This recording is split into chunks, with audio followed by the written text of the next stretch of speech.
Hey everyone, Lordy here from Knifewear. I'm in Calgary for a couple of days and I'm gonna go into Nathan's house and rummage through his fridge. I'm gonna throw dinner together for him and I out of a bunch of random stuff that he has.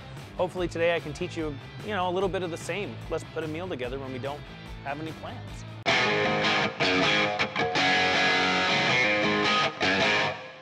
So yeah, I'm gonna just start digging around in here and see what he's got and see what I can kind of put together, so it's like a real meal. It's not just like a bunch of crap in a pot. You go through culinary school, you kind of get a bit of a competition or something. They call it a black box, right? Where you don't know what you're gonna end up making. You just kind of have to rely on the techniques you already know. There are a ton of green tomatoes in here. I think he thinks they're worth money. We'll do something with these. I know a thing or two about these. We already found some pork chops. So that's one of those things you can stew them a little bit, or you can just do cook them kind of medium. Asparagus. This guy's fridge is in a lot better shape than me. It's clearly adults live here. There we go. We got a jalapeno. We got an onion. Some little baby carrots. It's got a lot of pickles and hot sauce and jam and preserved lemon. This really is a bit of an exercise. Yeah, buy all kinds of weird stuff. So I dug around in the fridge. I found some stuff, and I think this is a situation you're gonna find yourself in. I don't know. I find myself in it every now and again. I got a plan. I found a couple of shoulder chops. The pork looks good. I think that's just salt and pepper seared in a pan. We're gonna have some veggies with it. I found some button mushrooms, some shallots, potatoes, and these little baby carrots. I think that's just all gonna get roasted up together in the oven, and that'll be the side. The most adventurous part of it is I found all these green tomatoes and this abused onion. I'm gonna make like a little bit of a chutney to go with the pork. I did a couple of culinary competitions. I wasn't that good at them, but one of the things that you learn when you're kind of training for these is what to do with certain groups of ingredients, right? Like, do you braise this meat? Do you grill it? There are different ways to cook different things. Like if I found a big thing of rice, well, maybe we would just have a bit of rice pilaf tonight. One of the best pieces of advice I can give you in this situation of not knowing what to make for dinner is to just cook lots and try lots of different things. Try different recipes. Kind of push yourself out of your comfort zone a little bit. Yeah, the more you cook, the better you know. It's just kind of relying on reflexes if you do it enough. With the potatoes here, I found 2 red potatoes. I got some cremini mushrooms. They're just like the fancy button mushrooms. I think they're like a baby portobello mushroom. I'm not 100% sure. I'm gonna roast them.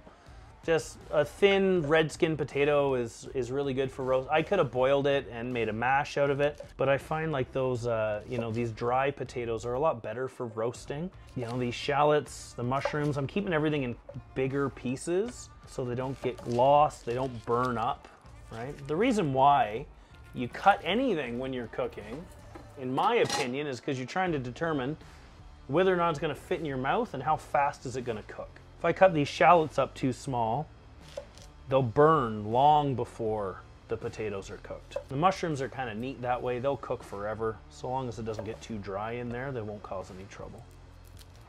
So I'm just gonna leave these, most of these shallots, I'm just gonna leave them in half. These little baby carrots, they're so skinny. I don't even think I'm gonna cut them. I think I'm just gonna take the tops and bottoms off and throw them in there.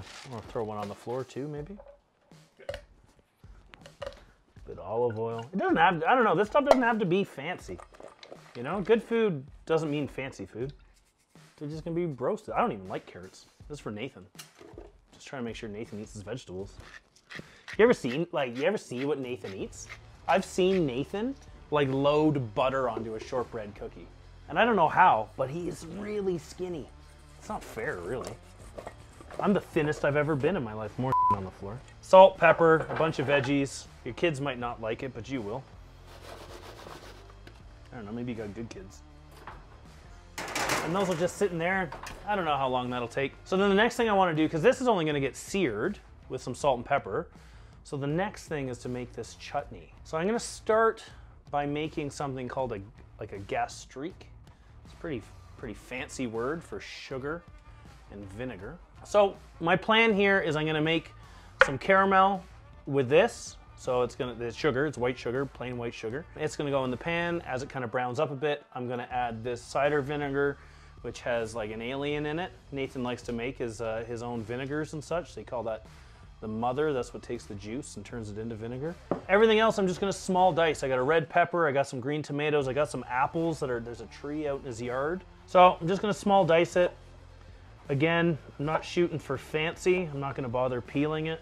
The nice thing is when you get the gastrique going and you've got the sugar in there, things don't break down quite so much. Like it's not gonna turn into mush. It's all gonna kind of keep its shape. I wanna have everything more or less ready to go because the sugar that's the fast one, right? Like everything kind of has to happen when it happens. Like the whole time I'm doing this, I'm wondering like, you know, did Nathan have a plan for that pepper? Like, is that like the one thing? I made a crack there earlier about Nathan hoarding these green tomatoes as if they were, you know, worth their weight in gold. But, you know, there was a time when I ran a restaurant and made a lot of money off of green tomatoes. They don't cost anything really. They're kind of a pain in the farmer's ass. You can get them for a little, like you know, shouldn't be begging from farmers, but you can get them for really cheap. They make a good pickle, you know. You can fry them up. I got everything. It's small dice or close to it. There's some onion, there's some garlic, red pepper, jalapeno, the apple, the green tomatoes. That's all ready to go. In this pot, I threw a little splash of water and I'm gonna dump that sugar in. I don't know how big these jars are, and get that going. The water helps, it kind of gives you a chance to figure out where everything is. It's going to evaporate off. The sugar is going to start to caramelize. And then once it does, I'm going to throw a bunch of vinegar in. About the same amount of vinegar as I had sugar. Oh, Jesus. That's definitely like the spawn of Shoggoth or something. You know, look at that. All right, so the caramel is getting nice and dark. So it's getting close to the point where if I go much further, it's gonna burn. So I'm gonna dump this in. You get extra flavor from the cooked sugar, right? And that'll all dissolve again. And it just gives you a really good base, like kind of a sweet and sour sort of thing. When you weren't looking, I added some mustard seed and coriander and some chili flakes in here too. So we're gonna throw that on and let it kind of stew away for a little bit. You can really take this technique and turn any kind of fruit into a chutney. You know, like if I didn't have the green tomatoes, I could have done more apples. You could have used, if you had lots of peppers, you could do it. If you had corn, you could do it. Like anything even moderately sweet will work. Roasted veggies are done. They're in the oven. They're just kind of chilling out, sitting warm. They don't need to be screaming hot. And the chutney is finished, thickened up a little bit. Doesn't look like much, but it tastes real good. The next step is actually cook the pork chops. They look really good. They're shoulder chops. I found this fancy pink salt. I've said a couple times Nathan's not fancy, but this says maybe he is. So just salt and pepper. And then I'm gonna sear them just in a bit of canola oil. If I can find a knob of butter, I'll throw that in somewhere near the end because butter makes things taste better. The pan is on like a medium-high heat. This is just canola oil. I'm gonna throw just enough in here to kind of cover the bottom.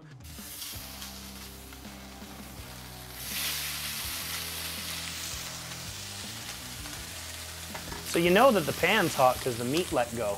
If you got meat in a pan and it sticks to the pan, just leave it alone. Because as soon as it's like where it's supposed to be, it'll get out of there. Like it'll move around afterwards.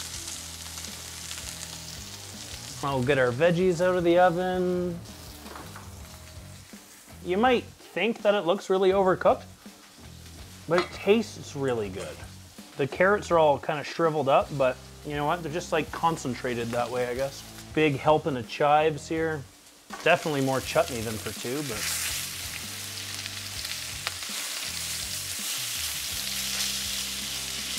A little bit of butter. If you're of the generation where pork must be well done, that's kind of over now. You used to make sure your pork was well done because you didn't want to get, I think it was trichinosis, wasn't it? So, you know, trichinosis is a parasite. You got to cook the pork quite a bit to make sure that it doesn't get you. I'm gonna let that rest.